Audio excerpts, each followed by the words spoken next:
Good.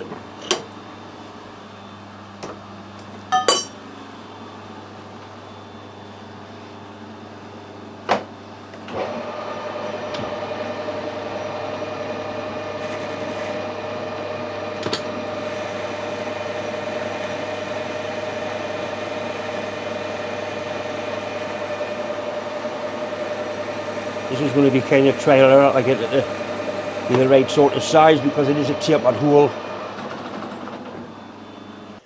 Right, so that should fit into there.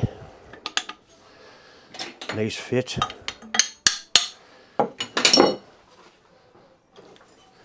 And we can put this into there, and that's going to line that up and keep it nice and true, which it does. So now it's not poss wobbly. It's not piss wobbly slack, and I can put a good run of MIG around there and then get it quenched nice and quickly. And that should be pretty strong, I would imagine. Right, it's all nicely lined up. I'm going to get a couple of good tacks onto it and then get it welded.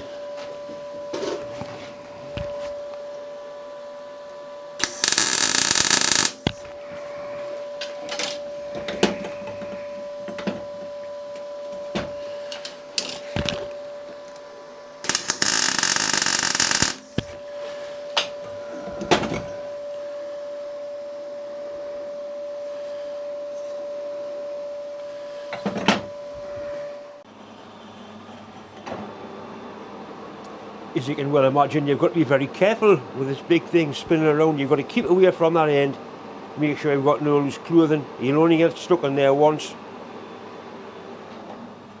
So we're working up the chuck end, we know what's happening here and we're going to keep away from it. I've tried a few different tools in here and this is the best I can do. It's actually a boring bar. The tip's not very good, but it's doing the job for us.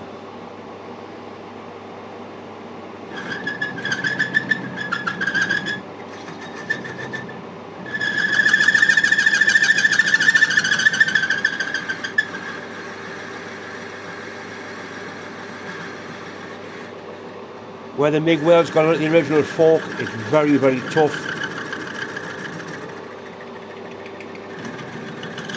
It's obviously something a little bit better than straightforward bale of steel.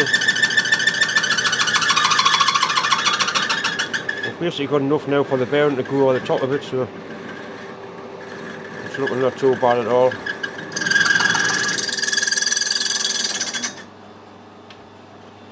I'm kind of going to settle for that. I give it a little polish, but basically that's the job done. That's going to go nowhere because I did get some good tacks up the hole as well.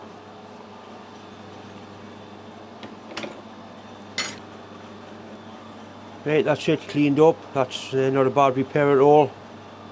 Like I say, I did get some nice welds up on the inside, so that's going to be probably stronger than the original, I would imagine.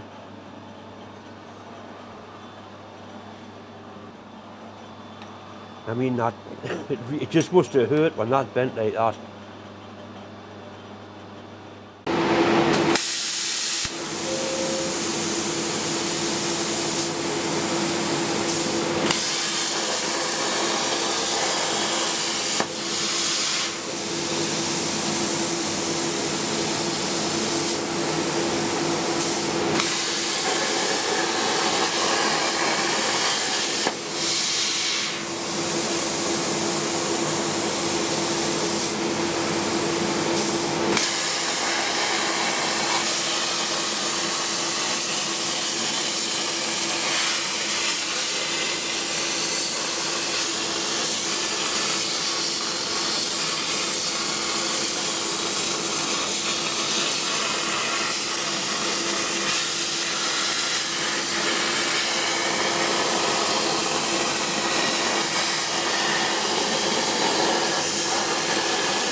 This is my F35 lighting, and what I'm going to do, I'm going to heat it up and put some colour into it and then just lacquer it, and I'm going to put it on my bench.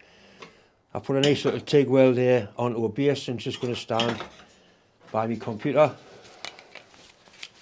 There's just something about that cutout, I like it, its proportions are really nice. Just want to get something to light the torch now. Ever since I stopped smoking, I have problems trying to get things to burn.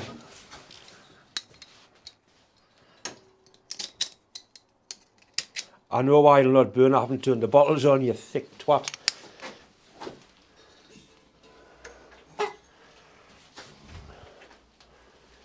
Right, we've probably got a fighting chance now. Yep, there we'll go.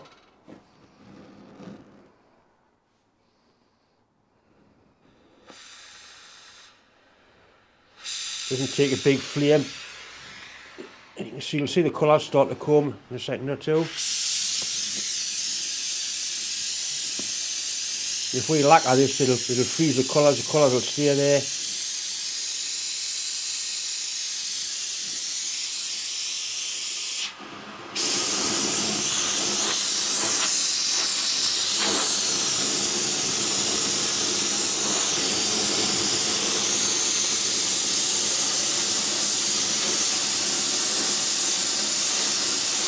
Blue colour on the end there. These are your tempering colours. If you've got to be tempering a high carbon steel item.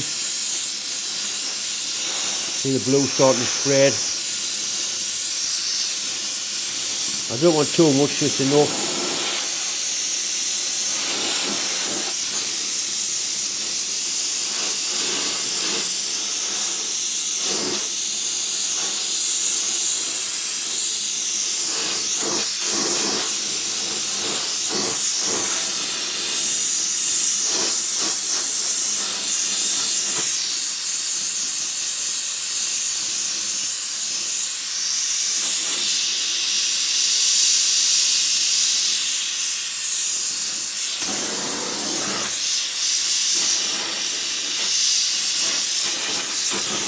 Right, that'll do for me.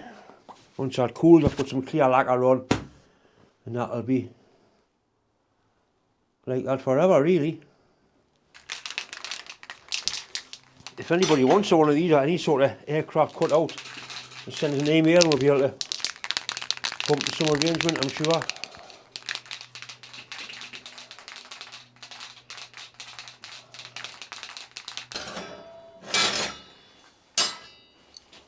As I say, it looks better. I should have coloured it from this side and let the colours go through. It really looks better, but that's alright, I like that. I can find some clear lacquer. That's a pretty TIG weld there.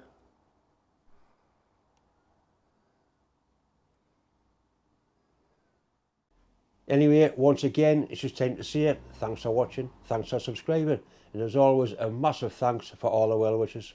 And don't forget, if you haven't subscribed, please do so. I'd really like to get 100,000 subscriptions before Christmas. Anyway, thanks for watching.